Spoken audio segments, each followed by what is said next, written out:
క్రీస్తునాథుని యందు ప్రియ సహోదరి సహోదరులారా, 13వ సామాన్య ఆదివార ధ్యానాంశానికి మీకు స్వాగతం. ఈరోజు ప్రభు మనకు అందించే దైవ గ్రంథ పఠనాల ద్వారా ప్రభు యొక్క సందేశాలను మనము స్వీకరించుదాం. మన మనస్సులో వాటిని నిలుపుకొని వాటికి అనుగుణంగా మన జీవితాలను మలుచుకోవడానికి ప్రయత్నం చేద్దాం. ఈరోజు మొదటి పఠనంగా ప్రభు మన ముందు ఉంచుతున్నటువంటి వాక్య భాగం రాజుల 2వ గ్రంథము 4వ అధ్యాయము 8వ వచనము నుండి 11వ వచనం వరకు మరియు 14 నుండి 16 వరకు ఉన్న వచనాల నుండి గ్రహింపబడింది. మొదటిగా ఈ పఠనం నుండి మనము కొన్ని సందేశాలను స్వీకరించుదాం.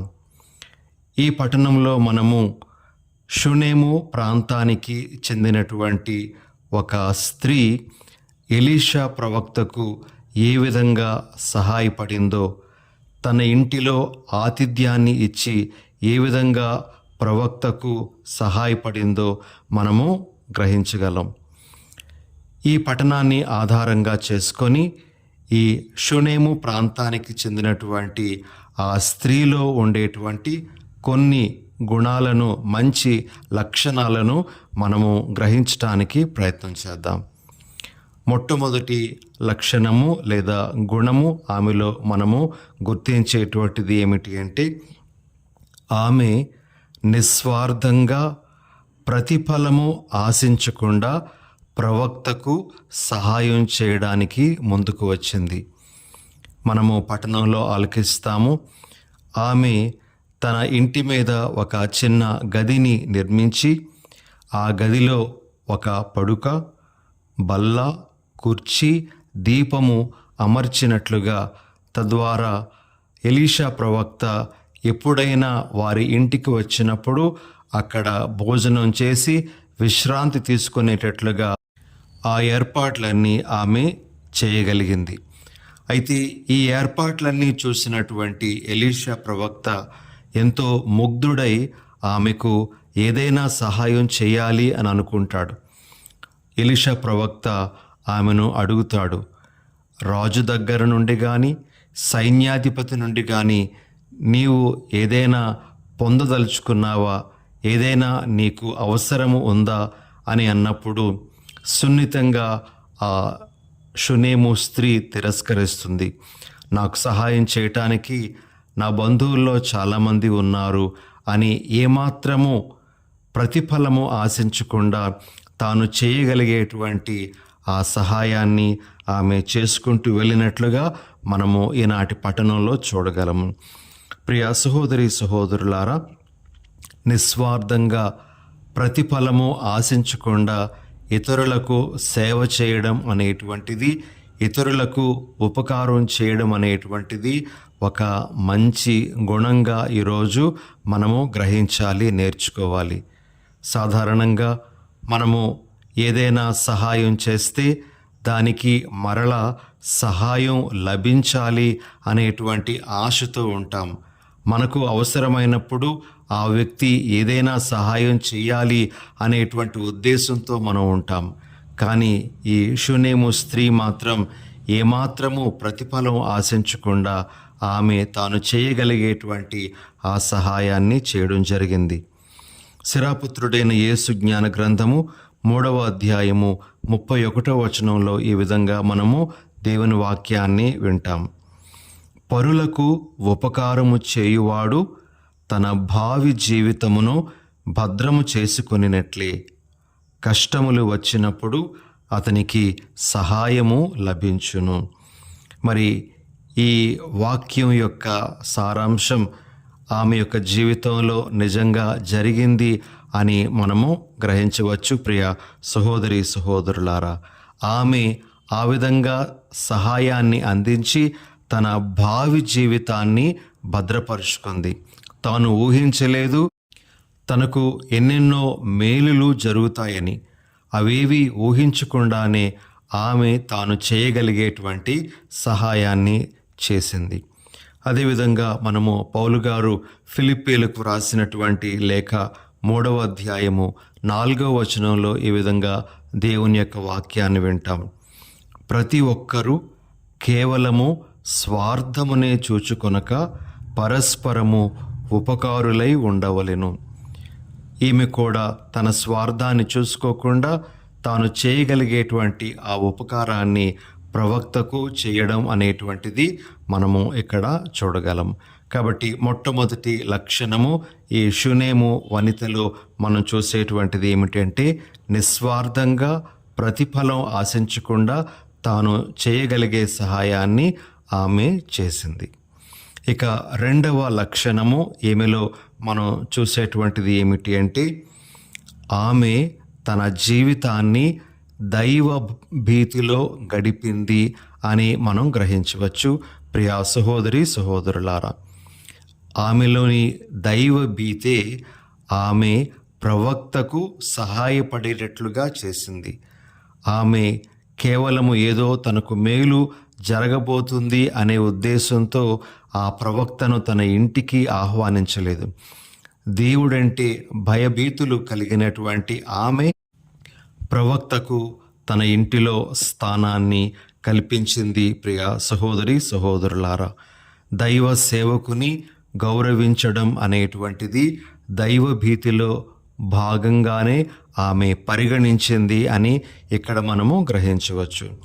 యేసు ప్రభు కూడా ఈనాటి సువార్తలో తెలియజేస్తారు, ప్రవక్తను ప్రవక్తగా గుర్తించి స్వీకరించువాడు ప్రవక్త బహుమానమును పొందును అని.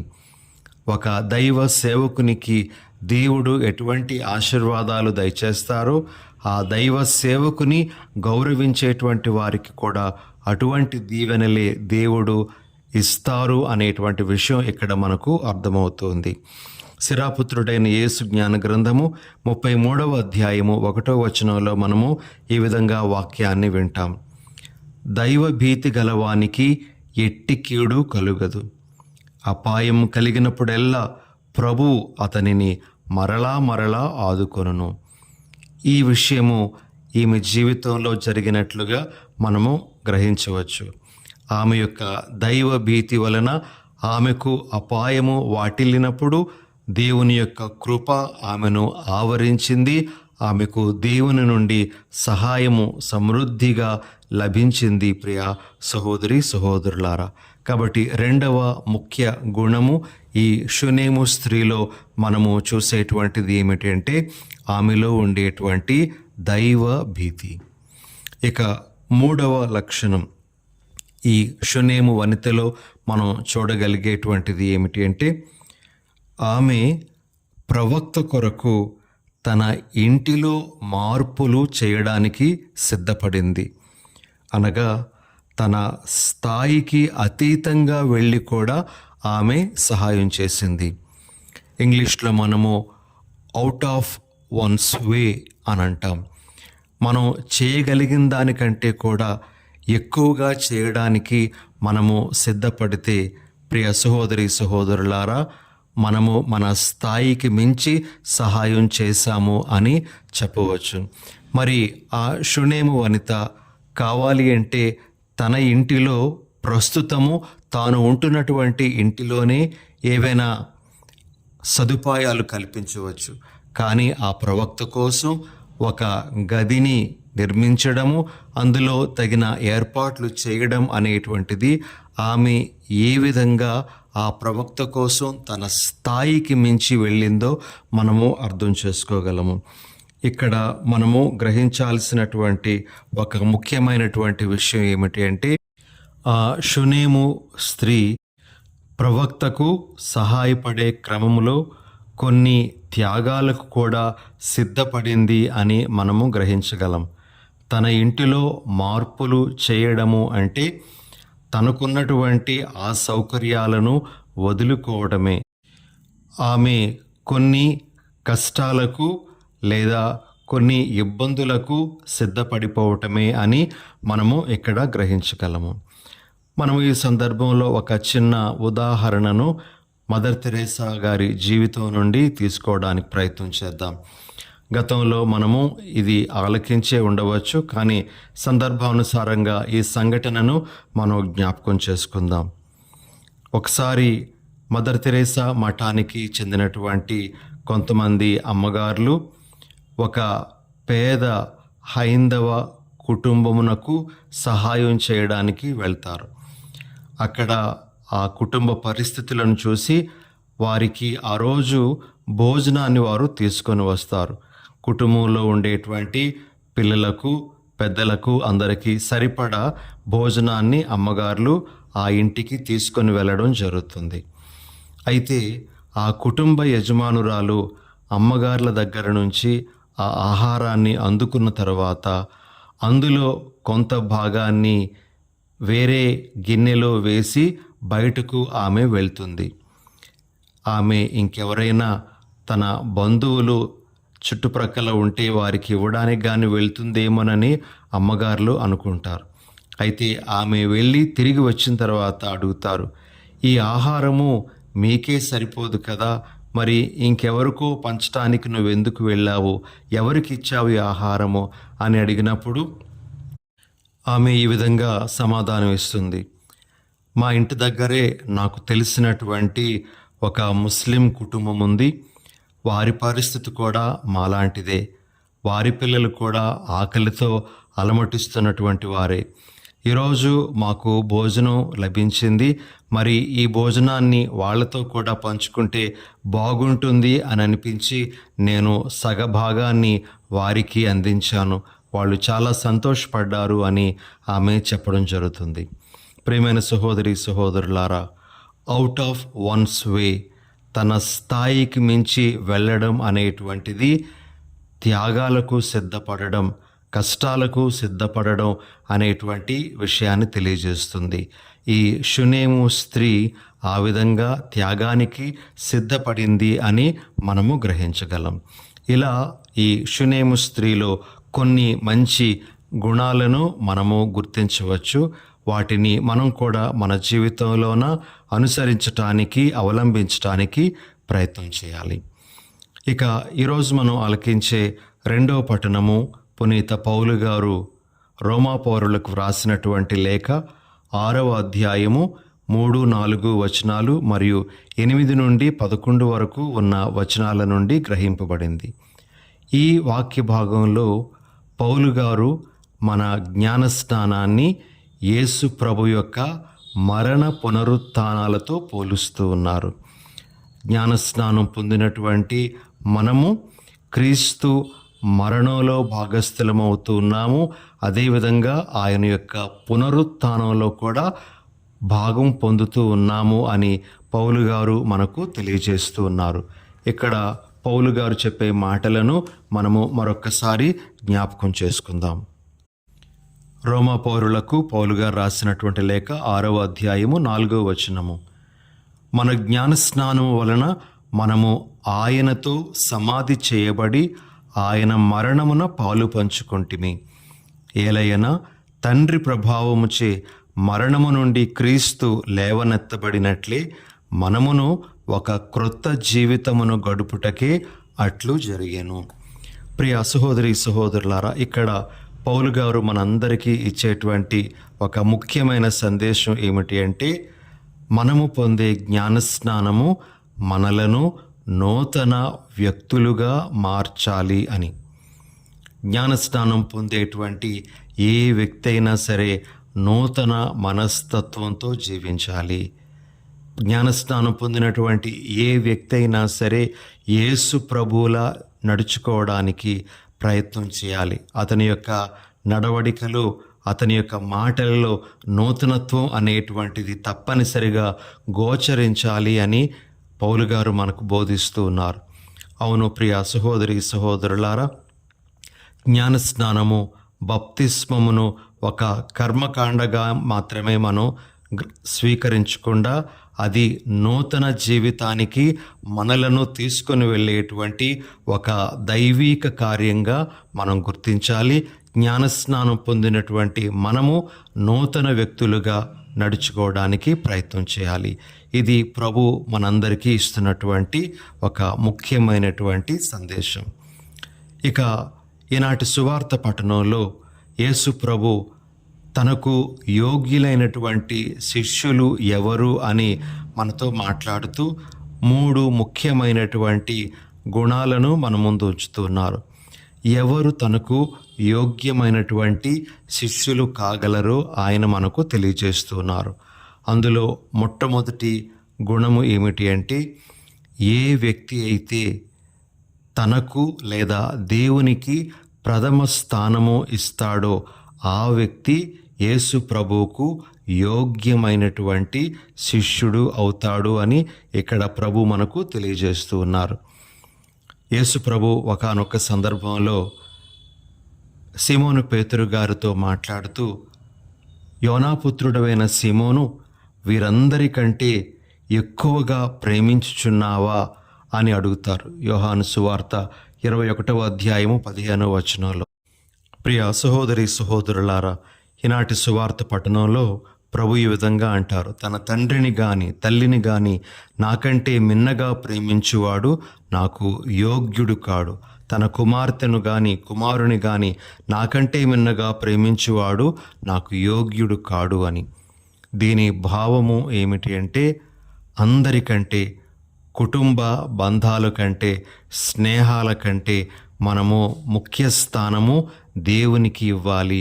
ప్రథమ స్థానాన్ని దేవునికి ఇచ్చినటువంటి వారే మరి ఆయనకు యోగ్యమైనటువంటి శిష్యులు కాగలుగుతారు అని ప్రభు మనకు తెలియజేస్తూ ఉన్నారు. ఇక రెండవ లక్షణము ప్రభు మన ముందు ఉంచుతున్నటువంటిది ఏమిటి అంటే, తన సిలువను ఎత్తుకొని తనను అనుసరించువాడు నాకు యోగ్యుడైనటువంటి వాడు అని యేసు ప్రభు అంటూ ఉన్నారు. ప్రియ సహోదరి సహోదరులారా, ఇక్కడ మనం గమనించాల్సినటువంటి విషయం ఏమిటి అంటే, ఒక శిష్యుడు ప్రభువుని అనుసరించదలుచుకున్నటువంటి వాడు యేసు ప్రభువు వలె తన సిలువను మోసుకుంటూ వెళ్ళాలి అని ప్రభు మనకు తెలియజేస్తూ ఉన్నారు. యేసు ప్రభువు వలె సిలువను ఎత్తుకుని వెళ్ళడము అంటే, యేసు ప్రభు తన యొక్క సిలువను ఎప్పుడూ ద్వేషించలేదు. యేసు ప్రభు తన యొక్క సిలువను త్యజించటానికి ప్రయత్నం చేయలేదు. కడ వరకు, తన గమ్యస్థానం వరకు ఆ సిలువను మోసుకుంటూ వెళ్ళారు. మనం కూడా మన యొక్క శ్రమలను, మన కష్టాలను మనము ద్వేషించకూడదు, వాటిని త్యజించకూడదు. మనము ఆ ప్రభు ఇస్తున్నటువంటి ఆదర్శంలో, ఆ ప్రభు యొక్క శక్తితో మనము ముందుకు వెళ్ళాలి అనేది ఇక్కడ ప్రభు మనకిస్తున్నటువంటి సందేశం. ప్రియ సహోదరి సహోదరులారా, అపోస్తులుల జీవితాలను మనం పరిశీలిస్తే ఏ విధంగా అపోస్తులు మరి తమ సిలువను ఎత్తుకొని ప్రభువును అనుసరించారో, ఎన్ని శ్రమలు, ఆటంకాలు, కష్టాలు వారికి వచ్చినా ఏ విధంగా వాటన్నింటినీ భరిస్తూ ముందుకు వెళ్ళారో మనము గ్రహించగలము.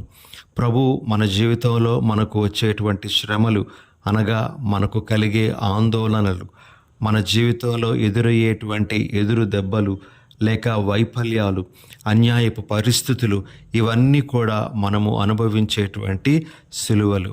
వాటిని మోసుకుంటూ వెళ్ళాలి. క్రీస్తు ప్రభు అనుభవించేటువంటి ఆ కృపతో, ఆ శక్తితో ఏదైనా భరించేటువంటి శక్తి నాకు ఉంటుంది అనేటువంటి భరోసాతో ముందుకు వెళ్ళాలి. అటువంటి వాడే తనకు యోగ్యుడైన శిష్యుడు అని ప్రభు మనకు తెలియజేస్తూ ఉన్నారు. ఆఖరుగా ప్రభు చెప్తున్నటువంటి మాట, తన ప్రాణాలు ఎవరైతే కాపాడుకోవడానికి చూస్తారో వారు దానిని పోగొట్టుకుంటారు. కానీ ఎవరైతే దానిని పోగొట్టుకోవడానికి, ధారపోయడానికి సిద్ధపడతారో వారు దానిని కాపాడుకుంటారు అని ప్రభు తెలియజేస్తూ ఉన్నారు. ఈ మాటల ద్వారా ప్రభు మనము మన జీవితాలను ప్రభువుకు సమర్పించుకోవడానికి సిద్ధపడాలి. మన జీవితంలో ప్రభువుకు మించినటువంటిది ఏదీ లేదు అనేటువంటి భావంతో జీవించాలి. ఆఖరికి మన ప్రాణమైనా సరే ప్రభు కోసం ఇవ్వడానికి సిద్ధపడాలి అని ప్రభు మనకు ఈనాడు తెలియజేస్తూ ఉన్నారు. ప్రియ సహోదరి సహోదరులారా, ప్రభు కోసం ప్రాణాలు ఇచ్చేటువంటి పరిస్థితులు మనకు ఎదురవ్వకపోయినప్పటికీ కూడా ప్రభు కోసం త్యాగాలు చేసేటువంటి ఆ మనస్సైనా సరే మనకు ఉండాలి అని ప్రభు ఈరోజు మనకు తెలియజేస్తూ ఉన్నారు. మరి ఈ విధంగా తనను అనుసరించేటువంటి శిష్యునికి ఉండాల్సినటువంటి లక్షణాలను ప్రభు మనకు బోధిస్తూ ఉండగా వాటిని మనము నిజమైన ప్రభు శిష్యులుగా మనలో నిలుపుకోవడానికి ప్రయత్నం చేద్దాం. ప్రార్థన చేసుకుందాం.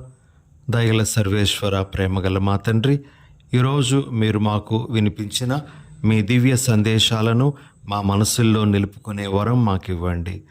షునేము వనిత ఆదర్శంలో జీవించి బప్తిస్మము ద్వారా నూతన వ్యక్తులుగా రూపొంది యేసుకు యోగ్యులైనటువంటి శిష్యులుగా నడుచుకునే భాగ్యం మాకందరికీ ప్రసాదించమని మా ప్రభువైన యేసు నామమున అడిగి వేడుచున్నాం తండ్రి.